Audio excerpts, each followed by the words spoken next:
중요한 거는 0%를 향해서 계속 빠르게 추락하고 있다는 거죠. 그러니까 이거는 마치 냄비 속에 들어가 있는 개구리꼴이라는 거예요. 이런 상태가 지금 위기가 아니냐는 거예요. 그럼 결국 우리나라는 결국 일본 꼴 나지 않겠느냐. 어쩌면 일본보다 더 힘든 길을 가지 않겠느냐. 그러니까 저는 위기라고 계속 이야기를 하는 거예요.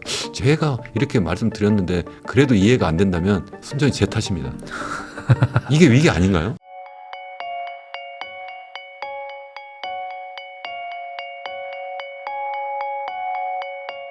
강원대학교 이현훈 교수님하고 이야기를 나누고 있는데요. 그러면은 이제 좀 한국 경제 얘기도 한번 해보겠습니다. 요즘에 뭐 주식 시장 뭐 잠깐 또 약간 빠졌다고 다시 또 회복다고 하면서 어쨌든 지금 뭐 코스피 4천을 넘었습니다. 2,400인 게 정말 엊그제 같은데 벌써 4천이고 이제 5천 간다 하는 얘기들이 나오고 있는 상황에서 물론 뭐 경제 자체는 조금 뭐 힘들다 해도 그래도 좀 살아나고 있는 거 아닌가 이런 생각도 갖고 있는데요. 그럼에도 불구하고 이제 교수님은 지금 대한민국 절대 위기에 빠져 있다 이런 얘기를 해주셨습니다. 혹시 이 얘기를 이제 어떤 이유인지 말씀해 주시면 좋을 것 같습니다. 일단 우리 경제학자들은 또 정부도 마찬가지라고 생각을 하는데 경제를 볼 때 주식시장이 뭐 엄청나게 막 지금 막 최대 막 그 가격 상승하고 그래서 막 호황이에요. 그래서 경제가 좋다고 보지 않아요. 네. 진짜 경제가 좋냐 나쁘냐는 실물 경제를 보는 거거든요. 네. 실제 GDP 성장률이 어떻게 되냐, 고용이 어떻게 되느냐인데 그걸 보면은 우리나라는 지금 주식시장하고 정말 다르다는 거죠. 저쪽은 정말 완전히 불이 막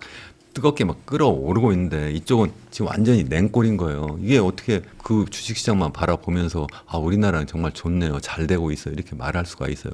우리나라는 자산시장만 좋은 거죠. 지금 주식시장도 좋고 제가 좀 전에 말씀드린 부동산 시장도 엄청나게 좋은 거예요. 사실은 가격은 계속 상승하니까. 자산시장은 좋은 그러니까 그런 자산을 갖고 있는 사람들에게는 엄청 좋지만 실제 그 자산을 갖고 있는 분들이 얼마나 돼요. 주택으로 봐도 거의 절반을 갖고 있지 않을 뿐만 아니라 또 이 주식도 그 갖고 있는 사람들이 그 비율이 얼마나 되겠어요. 그것도 정말 일단 주식시장에 참여해도 실제 금액으로 보면 정말 큰 손 제외하고는 얼마 되지도 않거든요. 그러니까 그게 막 이렇게 막 뜨겁게 끌어오른다고 해가지고 우리나라 경제가 좋다 이렇게 보기가 굉장히 어렵다는 거예요. 그래서 저는 우리나라가 지금 현재 상황까지 계속 본다면 정말 위기 중에 정말 최고의 위기다. 우리나라가 여태까지 경험했던 위기와 정말 다른 절대 위기다. 그래서 제가 책 제목도 제가 절대 위기 주식회사 대한민국 이렇게 해서 제가 책도 출판했는데 이게 네. 괜히 제가 막 사람들에게 막 공포 마케팅해서 책도 팔고 제가 뭐 유튜브 나와가지고 사람들에게 무슨 엄청난 조회수 높이려고 하는 게 절대 아니다. 정말 제가 제 양심을 걸고 말씀드립니다. 정말 그게 아니다. 제가 여러 가지 자료를 가지고 말씀을 드릴 수가 있는데요. 무엇보다도 우리가 절대 위기라고 보는 이유가 뭐냐면 우리나라 그동안 계속 경제 성장을 해왔다고 했는데 1970년대만 해도 정말 두 자릿수 성장을 했어요. 실질 GDP로. 그러니까 물가 상승률 제외하고. 근데 그 당시에 물가 상승률도 거의 뭐 10%도 되고 막 이렇게 했잖아요. 그러니까 물가 상승률까지 포함하면 그 당시에 명목 GDP 상승률은 거의 20-30% 이렇게 된 게 일반적이었어요. 네. 그러니까 집값도 엄청나게 빠르게 세계 최고의 오르기도 성장률 했었죠. 네. 그런데 얘가 그동안 한번 보세요. 이게 하늘색으로 표시된 것은 이제 실질 GDP 성장률인데 그 중간선을 잡으면요. 그냥 이렇게 쭉 미끄럼을 타고 내려와요. 그래서 얼마나 내려왔냐. 현재 1.8%까지 내려왔어요. 네. 이게 이제 한국은행 자료에 의하면 한국은행이 현재 추계한 바로는 우리나라의 잠재 GDP 성장률이라고 해요. 이게 장기 GDP 성장률을 다른 말로 이야기하면 그냥 잠재 GDP 성장률이에요. KDI는 1.7%라고 보고 있거든요. 2% 밑으로 떨어진 거예요. 굉장히 많이 떨어졌다. 다만 이제 그동안 위기라고 생각하는 사람들은 주로 뭘 가지고 이야기하냐면 지난번 이제 광주 민주화 운동할 때 그때 이제 마이너스 성장한 거, 그거 위기야 이렇게 이야기하고 또 지난번 IMF 위기 1997년 말에 네. 터지고 그래서 98년에 마이너스 4.9% 역성장한 거 그거 위기야. 또 2008년 서프라임 모기지 사태 나고 그래서 2009년에 0.8% 성장한 거 이것도 거의 0% 가까우니까 또 글로벌 금융 위기야 이렇게 이야기하고 또 코로나 때 우리가 마이너스 0.7% 이건 위기다. 근데 지금은 위기가 아니라고 이야기하는 분들 계세요. 왜? 그때와 달리 지금은 그렇지는 않지 않느냐. 그런데 올해 경제 성장률도 거의 1%라고 지금 최근에 약간 좀 상향 조정하고 있지만 0.8, 0.9예요. 그러니까 이 당시 글로벌 금융위기와 비슷한 정도의 연간 실질 GDP 성장률이지만 그것보다 더 중요한 게 얘가 계속 미끄럼 타고 있고 앞으로는 더더욱 빠르게 얘가 0%대로 갈 거다는 거예요. 전 그게 위기라는 거예요. 그러니까 위기가 두 가지가 있는 거예요. 하나는 단기적으로 경제 성장률이 막 급격하게 추락해서 그래가지고 막 0% 밑으로 떨어지거나 아니면 그 근처에 있는 것도 위기예요. 그렇지만 이거는 지나고 나면 사실 별거 아닌 거예요. 왜냐하면 보세요. 크게 떨어졌다가 바로 다음에 다 V자형 반등을 하잖아요. 네. 그러니까 이거는 지나고 나니까 괜찮았던 거예요. 두 개 그냥 합하면 그냥 평균인 거예요. 근데 지금 우리가 경험하는 거는 지금 얘가 계속 더 떨어질 거라는 거예요. 얼마나 떨어지냐. 이거 먼저 이거부터 얘기할게요. 이렇게 떨어지는 거는 그러니까 떨어진다고 하면 사람들이 이건 뭐 다 어느 나라나 마찬가지다. 그러니까 또 위기가 아니라고 또 말씀하는 분도 계세요. 네. 아, 선진국 되면 소득순이 높아지면 당연히 떨어지지. 그렇지만 우리 선진국이라면 OECD 국가들이잖아요. 그 OECD 국가들만 대상으로 해서 한국은행이 최근에 연구해 본 결과 우리나라가 여기 보시면 빨간색으로 된 거거든요. 우리나라의 1인당 GDP 성장률이에요. 그러니까 좀 전에 실질 GDP 성장률을 총 인구로 나누는 건데 비슷해요. 네. 결국 인구가 별로 변화가 없기 때문에 이게 제일 빨리 줄어들어요. 다른 나라도 보니까 조금씩 줄어들긴 줄어들더라. 근데 우리나라가 여기 보시면 지난 30년 동안 그 잠재 GDP 성장률이 제일 빠르게 감소해서 30년 동안 이게 마이너스 6.0%포인트만큼 감소했다는 거예요. 실질적으로 제가 70년대 어떻다고 말씀드렸어요. 두 자릿수인데 지금 이제는 네. 아예 2% 밑으로 떨어졌다고 했잖아요. 이건 30년만 났는데 더 길게 보면 더 많이 떨어졌어요. 그러니까 50년 제가 아까 봤잖아요. 70년대부터 보니까. 그렇게 따지면 지금 이미 10%포인트만큼 빠진 거예요. 근데 30년 동안 6%포인트 정도 빠졌다. 그럼 이게 전부냐는 거예요. 그 전부가 아니라는 거예요. 어쨌든 다른 나라는 별로 빠지지도 않았어요. 미국 같은 건데 지금 빠졌다고 지금 나와 있는데 실질적으로 보시면요. 이게 미국이에요. 똑같이 제가 70년대 초부터 한번 봤어요. 미국의 연준에 들어가가지고 그 자료를 한번 직접 제가 받아가지고 한번 그림을 그려봤는데 이렇게 나와요. 이게 실질 GDP 성장률이 이렇게 해서 여기도 당연히 호황도 있고 불황도 있죠. 이렇게 호황 불황이 있는데 중간선을 잡으면 그냥 2.6%예요. 그러니까 우리나라는 10에서 이렇게 쭉 떨어져서 2.0 밑으로 떨어졌는데 얘는 그냥 아직도 2.56 되는 거예요. 그럼에도 불구하고 트럼프 대통령은 미국을 다시 위대하게 하겠다 이렇게 하고 있어요. 근데 실질 경제 성장률로 보면 미국은 거의 변화가 없는 거예요. 그러니까 미국이 전 세계에서 제일 부자 나라고 제일 큰 힘이 센 패권 국가잖아요. 전체 GDP에 무려 우리나라 비교하면 무려 15배 큰 나라고 또 우리나라 1인당 GDP로 비교하면 2.5배 큰 나라인데 이러한 나라가 우리보다 훨씬 더 지금 빠르게 성장한다는 게 말이 되느냐는 거죠. 근데 한국은행이나 KDI가 앞으로 어떻게 될 거냐 보면 이건 KDI 한국개발원에서 전망한 자료인데요. 여기 2025년이 여기잖아요. 그래서 네. 아까 제가 1.7 정도라고 말씀을 드렸는데 10년 뒤 정도 되면 여기가 10년 1% 뒤인데요. 정도네요. 1%좀 밑으로 떨어진다는 거예요. 한 0.8 정도 된다는 거고 중간선이에요. 이게 전망을 할 때 뭐 낙관적이고 또 비관적으로 이렇게 하는데 그게 주로 뭘 가지고 하느냐면 우리나라의 인구 고령화가 얼마나 빨리 진행될 거냐 하는 게 한 가지고 또 하나 우리나라가 과연 R&D 투자를 얼마나 잘해가지고 생산을 얼마나 높일 거냐인데 제가 볼 때는 이 기준선도 제가 볼 때 굉장히 낙관적인 거예요. 실제 제가 직접 어떻게 계산했는지도 다 들여다봤는데 근데 그걸로 하더라도 이미 1% 밑으로 떨어지고 45년에는 아예 0%대로 간다는 거죠.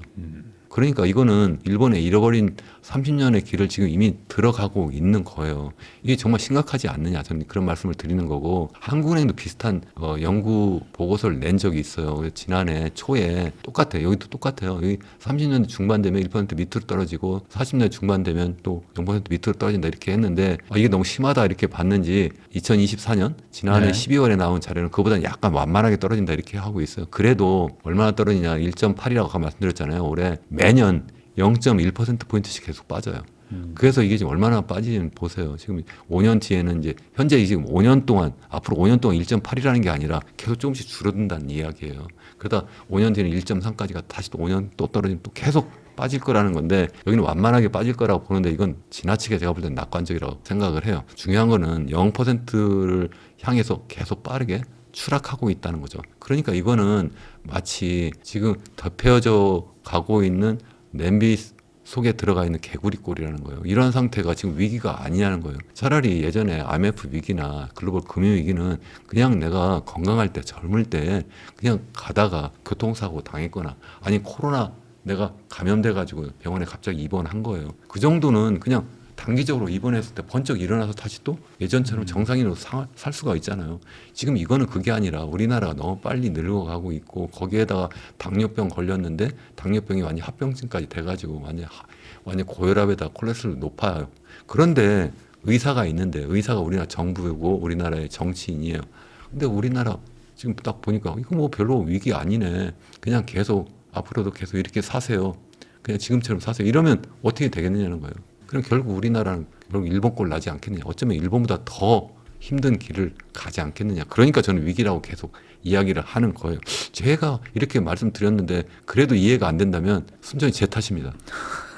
이게 위기 아닌가요? 한번 제가 대표님께 여쭤보고 싶어요. 이게 위기 아니에요? 그러니까 소위 말하는 기울어지는 집안의 전형적인 모습이잖아요. 근데 이걸 지금 보고 지금 위기가 아니라면 어떻게? 내가 지금 사람이에요. 제가 네. 경제는 사람과 비슷하다고 보고 있어서 좀 제가 몸이 아까 안 좋아지는.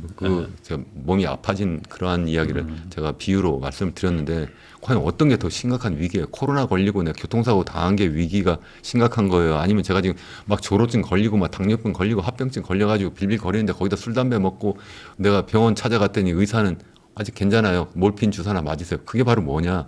계속 부동산 경기 띄우면서 계속 몰핀 주사 준 거잖아요.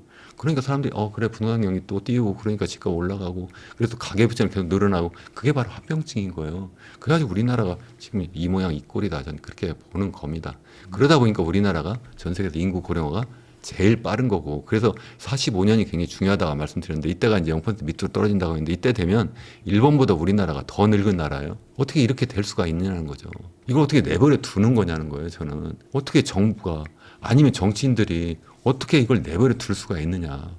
참 저는 이해가 안 되는데 이렇게 되는 게 정말 얼마나 빠른 속도냐면 일본이 전 세계에서 제일 빠르게 지금 고령화 사회 초고령 사회로 지금 갔다 이렇게 이야기하는데 일본이 지금 한 30% 정도 됐거든요. 65세 이상 인구 비중이. 근데 20% 이상 인구 비중으로 높아진 데가 2005년이에요. 그래서 20년 걸렸어요.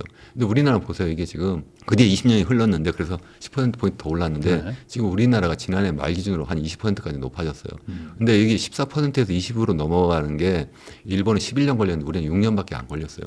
굉장히 빠르게. 그리고 또 이제 좀 전에 말씀드린 것처럼 일본 30% 수준까지 올라가는 것도 제가 볼 때는 앞으로 제가 볼 때는 5년이면 가지 않을까 5년에서 10년 사이 정도 걸리지 않을까 싶은데 너무 빨리 간다는 거죠. 그 원인은 당연히 출산율이 너무 낮아서 그렇고 OECD 국가 제가 많이 비교를 합니다만 OECD 국가 중에서 단연코 제일 낮아요. 그래서 뭐 지난해 0.75명이라고 했는데 그러니까 지지난해 0.72명보다 좀 높아졌고 올해도 조금씩 높아지는 것 같으니까 우리 잘하고 있어 이렇게 이야기하는데 이 정도는 일본 지금 1.2명이거든요. 네. 일본보다도 낮아도 훨씬 낮은 거예요. 일본은 지금 1.2명 밑으로 떨어진 적이 한 번도 없었어요. 보통 1.3명 정도 수준이었다가 지난해 1.2명으로 떨어져가지고 지금 완전 국가 초비상이에요. 근데 우리나라는 지금 0.75명대에서 지금 모르겠어요. 올해 뭐 0.8명대 정도 될지 모르지만 그래도 제일 낮은 수준이라는 거예요. 싱가포르나 타이완이나 홍콩보다도 낮아요. 거기가 나라인가요, 이게? 그냥 조그만 도시잖아요. 홍콩은 더군다나 이건 완전 중국의 일부고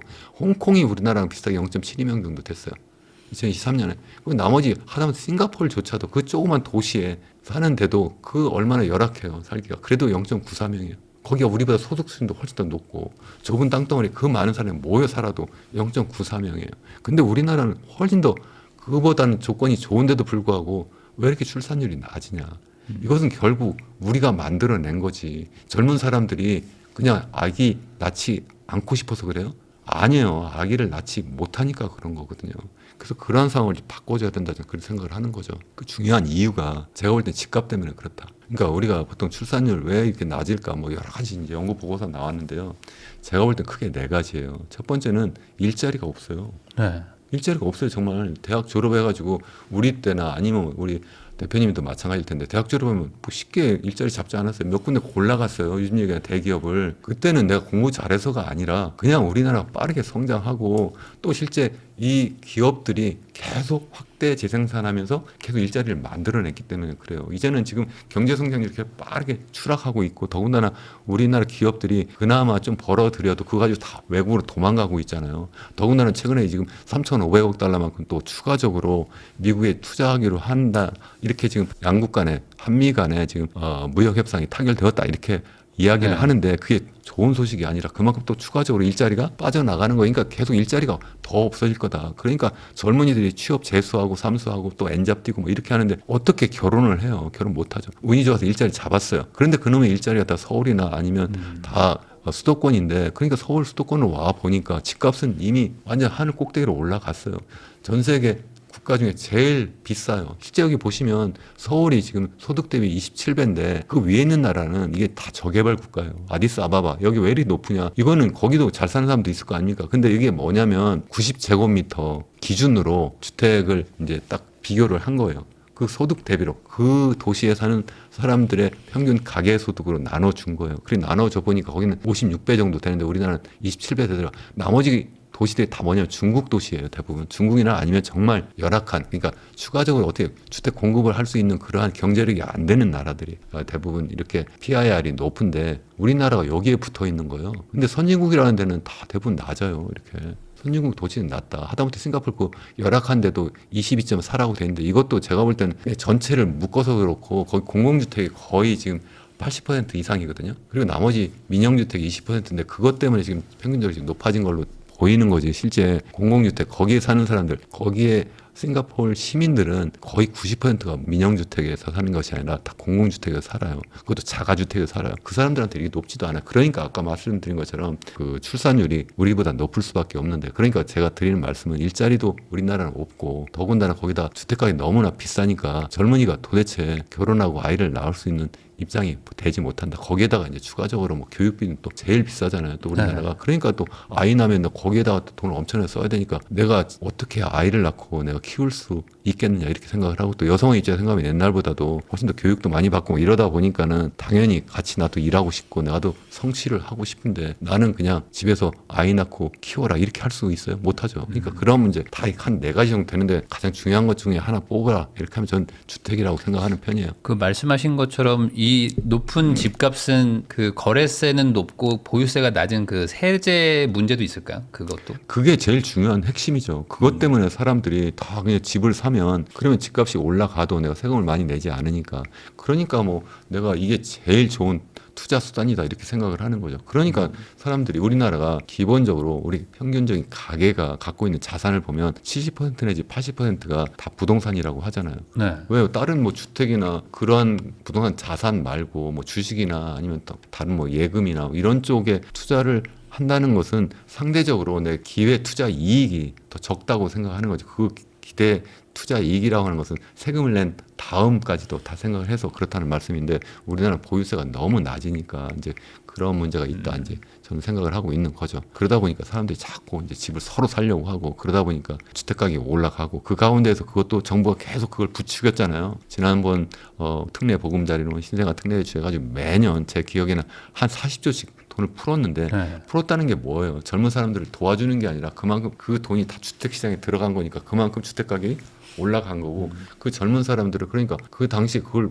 받아가지고 집 산 사람은 좋을지 모르지만 그 다음엔 또 더 어린 젊은이들은 다시 또 자기가 또 집을 살려고 하니까 집값이 더 많이 올라갔으니까 돈을 더 많이 빌려줘도 저금리로 빌려준다고 해도 그것도 내가 결국 원리금 갚아야 되는 건데, 그래도 그 사람들에게 더 힘든 그러한 주거사다리가 이제 앞에 놓여지게 된 거죠. 그러니까 굉장히 힘들다. 그래서 우리나라가 가계 부채가 GDP 대비로 제일 높다. 이게 작년 초에 서울대 김세직 교수가 이제 발표한 논문에 나와 있는 건데요. 우리나라가 일반적으로 우리가 가계부채 있잖아요. 그 가계부채를 GDP로 나눈 것 하면 우리가 100%가 좀 안 된다. 지금 한국에서 이렇게 발표하고 있는데, 거기 플러스해서 이제 전세 보증금이 있잖아요. 그것까지 포함시키면 그것이 한 1,000억 정도, 한 1,000조 정도 되는데, 그것까지 포함하면 이게 한 136% 돼서 OECD 국가 중에 제일 높다. 이렇게 발표까지 했어요. 그게 사실은 더 위험한 부채잖아요. 개인 간의 그런 부채니까. 어쨌든 굉장히 지금 힘든 상황이다 하는 말씀을 드리는 거고, 이렇게 높으면 무슨 문제가 있느냐.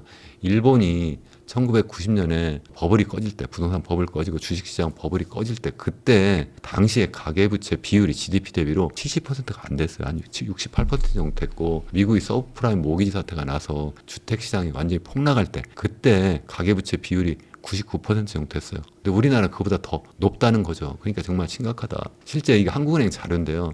민간 매크로 레버리지가 이게 뭐냐면 가계부채 플러스 기업부채 여기까지 포함해서 GDP로 나눠보니까 우리나라가 한 200%가 좀 넘더라. 네. 실제 우리나라가 보면 가계부채보다 기업부채가 좀 더 높아요. 그게 한 GDP 대비 한 110% 정도 되는데, 어디 걸 다 합하면 그러면 GDP 대비로 200%가 좀 넘은데, 그게 바로 1990년 일본의 버블이 꺼질 때 그때하고 비슷하더라. 다만 이제 다른 게 뭐냐면, 우리는 그 당시보다도 가계부채가 훨씬 더 높고 그 당시에 일본은 기업 부채가 더 많았어요. 그 기업 부채가 굉장히 많아 그 기업들이 그거 가지고 사실은 또 부동산 투기를 또 많이 해서 또 그런 면이 있는데 제가 볼 때는 우리나라의 그 현재 이 민간 매크로 레버리지가 제가 볼 때 일본 그 당시보다 더 위험하다고 보는 게 가게들이 그렇게 부채를 많이 갖고 있는 것이 일본 그 당시보다 더 많이 갖고 있는 것이 더 위험하다 이렇게 저는 생각을 하고 있습니다. 그러면 결국에 이 경제 정책을 좀 어떻게 바꿔야 되냐 뭐 이런 것도 좀 궁금한데 말씀하셨던 것처럼 문제는 알겠는데 당장 그럼 바꾸기가 되냐? 지금 이렇게 출산율이 떨어져서 당장 올릴 수도 없지 않냐? 그래서 뭐 정부에서는 뭐 이민 얘기 나오고 있고 외국인 노동자들한테 비자를 더 많이 줘가지고 단기적으로는 이제 뭐 20대 청년층들을 많이 유입을 시킨다 뭐 이런 생각을 하고 있는 것 같은데 뭐 그렇게 할 수밖에 없는 건가요? 어떻게 보세요? 저는 그거는 정말 단견 중에 단견이라고 생각을 해요. 외국인 노동자 많이 데려오면 그러면 단기적으로 당장 뭐 우리나라 경제 성장률이 조금 높아지는 것처럼 보일 수는 있어요. 네. 근데 그게 과연 진정 우리나라를 위한 거냐는 거예요. 그것 때문에 젊은이들 일자리는 더 줄어들 수도 있고요. 또 뿐만 아니라 그렇게 되면서 우리나라 정말 필요한 산업 구조 조정을 못 하는 거예요. 그분들이 가서 일하는 게 뭐예요? 결국은 아주 부가가치가 낮은 산업에서 일을 하는 거거든요. 차라리 그쪽에 일자리가 없으면 다 자연스럽게 더 고부가가치로 이렇게 산업 구조정이 될 수 있도록 해야 되는데 그렇게 하지 않고 그냥 건설업을 계속 더 키워요. 실제 건설 현장 가면 지금 외국인들 아니면 도대체 네. 건설할 수 없다고 하잖아요. 그렇게 하면서 계속 그 건설업을 살리면 우선 당장은 우리나라 GDP 성장률이 높아질 수밖에 없어요. 실제 우리나라 GDP 구성 요소를 보면 소비 수요가 있고 투자 수요가 있어요. 네. 그 투자 수요가 전체 GDP 한 30% 차지하는데 그중에서 건설 투자가 한 15% 정도 차지하거든요. 그 15%한 14에서 15 정도 차지하는데 이 정도 차지하는 것 이것을 계속 키워 올리면 그 계속 이제 키우면 그러면 당장은 괜찮은 것처럼 보이지만 시멘트를 쌓아서 그래가지고 우리나라에게 미래 무슨 먹거리가 되나요? 그게 아니라 R&D 투자하고 설비 투자를 해야 되는데 우리나라는 지나치게 건설 투자가 많은 거예요. 이게 바로 최근에 보도된 자료인데 지금 OECD 국가 중에서 이제 건설 투자 비중이 GDP 대비로 얼마나 되냐 이렇게 봤더니 우리나라 14.2%인데 이게 OECD 평균보다도 훨씬 높더라. OECD 평균은 한 11.5%예요. 그러니까 OECD 국가는 이렇게 높이 안 하는 우리나라는 지나치게 건설 투자 많이 하고 그래서 건설 경기에 띄워가지고 GDP 성장률을 높이려고 하는 단기적인 정책을 많이 쓴 거예요. 제가 앞서서 말씀드린 것처럼 이렇게 하기 위해서는 어떻게 해요? 정부가 계속해서 빚내서 집 사라는 정책 쓰고 세율 낮춰주고 이렇게 해서 집을 사도록 유도를 해야지만 건설업자들이 진 그 집이 팔려 나갈 거 아닙니까? 이렇게 하면서 계속 악순환이 되는 거예요. 그래서 집값이 또 많이 올라가고 가계부채는 가계부채대로 많이 증가하니까 젊은 사람들은 도대체 결혼하고 아이를 낳을 수 있는 엄두가 나지 않고 그러다 보니까 인구 고령화가 굉장히 빨라지고 그것이 또 우리나라의 경제 성장을 계속 추락시키고 그래서 악순환이 계속 반복되는 그러한 상황이 현재 우리나라다 이렇게 말씀을 드릴 수밖에 없는 거죠. 그러면 결국에 이 문제를 해결하는 거는 뭐 그 대안으로 R&D나 이런 걸 통해서 이제 어쨌든 뭐 4차 산업이든 뭐 미래 먹거리를 찾아내자. 그 어떤 전통적인 산업에 계속 그 돈을 저부가 가치에 쏟지 말고. 근데 이게 또 당장 그 5년 임기의 정권들 입장에서는 이게 되냐 이거예요. 당장 내에 대해서 안 되면 어쩔 수 없이 또 이제 경제가 또 이렇게 안 좋아질 때 또 그 이제 단기 부양책 쓸 수밖에 없고 이게 계속 반복되는 거 아닙니까 이게? 근데 그거는 사실 우리 민주주의 국가는 물론 우리나라는 뭐 단임제이긴 한데 뭐 미국은 네. 사실은 뭐 연임할 수도 있고 하니까 뭐 그렇다고 하지만 저는 꼭 그게 이유는 아닌 것 같아요. 그냥 정치인들이 제가 볼 때는 뭐 단임이든 아니든 정말 국가와 민족을 바라보고 정말 정치하면 이렇게 되지 않을 거라고 생각을 하고 뿐만 아니라 우리나라 공무원들이 정책 담당자들이 정말 국가와 미래를 바라보고 정치인을 바라보는 것이 아니라 아니면 자기 개인의 이익을 위해서 하는 것이 아니라 정말 우리나라 그리고 우리 사회 그리고 미래 세대를 위해서 우리가 정책을 만들고 집행을 한다면 그렇지 않을 거라고 저는 정말 생각을 합니다. 정말 우리 지식인들이 정말 대우각성을 해야 되고 정치인들이 대우각성을 해야 되고 그리고 언론이 정말 대우각성을 해야 된다고 생각합니다. 그렇지 않으면 계속해서 부동산으로 돈이 몰려가지고 미래 먹거리 투자 못해서도 계속 우리나라는 이 모양 이 꼴이 될 거고 또 이렇게 하는 가운데 가계부채 계속 늘어나가지고 이 가계가 소비를 못하니까 그러니까 또 GDP 성장률이 높아질 수 없다는 거고 이러다가 마치 1990년 일본이나 2008년 미국처럼 그냥 갑자기 폭 터져가지고 우리나라는 정말 금융 시스템 위기가 올 수도 있고 또 이러한 가운데 집값이 너무 높아졌는데 결국 그 집을 갖고 있는 사람이 누구냐는 거예요. 주로 이제 노년층이고 나머지 갖고 있지 않은 젊은이들 간에 사실 엄청난 그 세대 간의 갈등도 있을 수 있고 또 서울 수도권과 그리고 또 지방 간의 또 그런 양극화도 굉장히 심화될 수도 있다는 거고 또 마지막으로 또 이렇게 되면서 또 출산율도 낮아지고 여러 가지 문제가 막 이렇게 계속 복합적으로 되어 있기 때문에 이 문제는 정말 해결해야 된다. 제가 만약에 대통령이라면 아니면 참모라면 저는 이거 바꿀 것 같아요. 이걸 왜 못 바꿔요? 이걸 정말 지금 당장 내가 욕을 좀 먹더라도 이걸 바꾸는 게 정말 진정한 지도자 아닌가요? 정말 그렇게 생각합니다. 부동산 세제도 좀 바꾸고 뭐 여러 가지 좀 사회 문제들도 좀 개혁을 좀 해서 좀 욕을 먹더라도 바꾸지 않으면은 이 악순환은 계속될 것이다. 이렇게 얘기해 주신 것 같습니다.